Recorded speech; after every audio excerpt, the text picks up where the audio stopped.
வணக்கம். முத்துக்கார்த்திகேயன். Riot JX பத்தின ரெண்டாவது பகுதி இது. ரியாட் ஜேஎக்ஸ் பத்தின ரெண்டாவது பகுதி இது. ரியாட் ஜேஎஸ் அப்படி பார்த்தோம்னா வந்து யூசர் இன்டர்ஃபேஸ் கிரியேட் பண்றதுக்கான Java script library. It is a Java script library for building user interfaces.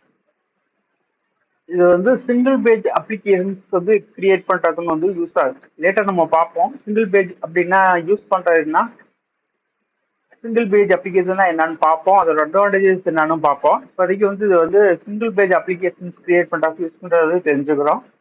இது வந்து டிக்ளரேட்டிவ் அப்படின்றாங்க, எஃபிசியன்ட்ன்றாங்க, ஃப்ளெக்சிபிள் அப்படின்றாங்க, காமன் ஃபர்ஸ்ட் ப்ரோக்ராமிங்கிறாங்க. அதாவது யூஐயை டிஃப்ரெண்ட் சின்ன சின்ன பீஸ் ஆஃப் கோடா பிரித்து ஒன்னொன்னும் செப்பரேட் காமனண்டா வந்து சேர்த்து ஒரு ப்ரோக்ராமா வந்து ரைட் பண்றது. ப்ரோக்ராமை சின்ன சின்ன பீஸா பிரித்து ஒன்னொன்னு தனித்தனி காமனண்டா மெயின்டைன் பண்ணி ப்ரோக்ராம் வந்து கிரியேட் பண்றது. அதான் வந்து காமனன்ட் பேஸ்டு ப்ரோக்ராமிங் அப்படின்வாங்க. அட்வான்டேஜ் ஆஃப் ஜேஎஸ் அப்படின்னா வந்து உருளிட்டி கோடு இருக்கு. உருளிட்டி கோடு இருக்கு, அது வந்து ரீயூஸ் பண்ணிக்கலாம். ஜாவா ஸ்கிரிப்ட் லைப்ரரியில உருளிட்டி கோடு இருக்கு, இது ரீப்ளேஸ் பண்ணிக்கலாம். ஆங்குலர் மாதிரி ஃப்ரேம்வொர்க் கிடையாது, லைப்ரரியா தான் அது. இததான் சொல்லலாம்.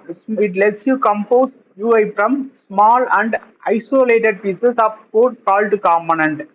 ஐசோலேட்டட் பீஸ் ஆஃப் கோட், தனித்தனி common separate piece of code, அதெல்லாம் வந்து என்னன்னு கால் பண்ணுவோம்னா காம்பனன்ட் அப்படின்னு சொல்லி கால் பண்ணுவோம். அந்த மாதிரி காமன் பேஸ்ட் ப்ரோக்ராம் கிரியேட் பண்றதுக்கு தான் வந்து இந்த ரியால்.ஜேஎஸ் வந்து யூஸ் பண்ணோம். இந்த காமன் ஜேஎஸ் கிரியேட் பண்ற மற்ற சாஃப்ட்வேர் பார்த்தோம்னா வந்து அந்த ஆங்குலர் அப்படின்றதும் காமன் பேஸ்ட் தான், யூஜேஎஸ் அப்படின்றது காமன் பேஸ்ட் தான், ரியாக்ட் ஜேஎஸ் அப்படின்றது காமன் பேஸ்ட் தான். பட் இதுல பார்த்தோம் அப்படின்னா ஆங்குலர்ன்றது வந்து ஃப்ரேம் ஒர்க்கு, பட் ரியாக்ட்.ஜேஎஸ் அப்படின்றது லைப்ரரி. ஃப்ரேம் ஒர்க் அப்படின்னா வந்து எல்லாமே வந்து டிக்ளேர் ஆகிருக்கும். நம்ம அதை எடுத்து அப்படியே யூஸ் பண்ணிக்கிறது தான். லைப்ரரி அப்படின்றது லாட் ஆஃப் கோட் வந்து நம்ம வந்து சர்ச் பண்ணி நம்மளுக்கு என்ன கோட் தேவையோ அதை தான் நம்ம யூஸ் பண்ணிக்கணும். ஃப்ரேம் ஒர்க்னா ரெடிமேடா பண்ணியிருக்கோம், அதை வந்து யூஸ் பண்ணுவோம்.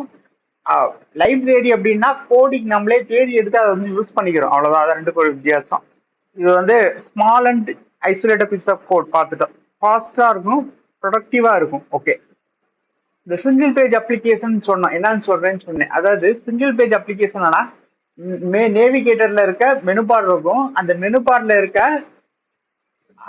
அந்த மெனுவை கிளிக் பண்ணும் போது வேற கண்டென்ட் வந்து லோட் ஆகும். ஆனா வந்து யூஆர்எல் மாறும், பட் பேஜ் வந்து மாறாது. அதே சேம் ஃபைல் தான் இருக்கும். புதுசா ஒரு ஃபைலை போய் எடுத்து சர்வர்ல இருந்து எடுத்து வந்து லோட் பண்ணாது, அதே சேம் ஃபைல் தான் இருக்கும். அதே சேம் ஃபைல்ல யூஆர்எல் மாறும், கண்டென்ட் மாறும், பட் ஃபைல் மாறாது, அதே பேஜ் தான் இருக்கும். இது வந்து கண்டென்ட் எப்படி மாறும்னா ஜாவா ஸ்கிரிப்ட் யூஸ் பண்ணி கண்டென்ட் மாறும். ஸோ ஒரு பேஜ் ரீலோட் அப்படின்றது நடக்காது, பேஜ் ரெஃப்ரெஷ் ஆகாது. பேஜ் ரிஃப்ரெஷ் ஆகாமலே ஒரு பேஜோட கண்டென்ட் வந்து சேஞ்ச் ஆகும். இதெல்லாம் வந்து சிங்கிள் பேஜ் அப்ளிகேஷன் சொல்லுவோம். இதெல்லாம் வந்து main advantages of JavaScript library that is called React.js. Okay, இந்த வீடியோ பிடிச்சிருந்தா லைக் பண்ணுங்க, மறக்காம ஷேர் பண்ணுங்க. நன்றி, வணக்கம். முத்துக்கார்த்திகேயன் மதுரை. சேனலுக்கு சப்ஸ்கிரைப் பண்ணாதவங்க சப்ஸ்கிரைப் பண்ணிக்கோங்க. அடுத்த வீடியோவில் ரியால்.ஜேஎஸ் எப்படி யூஸ் பண்ணி எப்படி ஒரு ப்ராஜெக்ட் கிரியேட் பண்றதுன்னு பார்ப்போம். இப்போ இந்த வீடியோ வந்து முடிச்சுப்போம். நன்றி, வணக்கம். முத்துக்கார்த்திகேயன் மதுரை.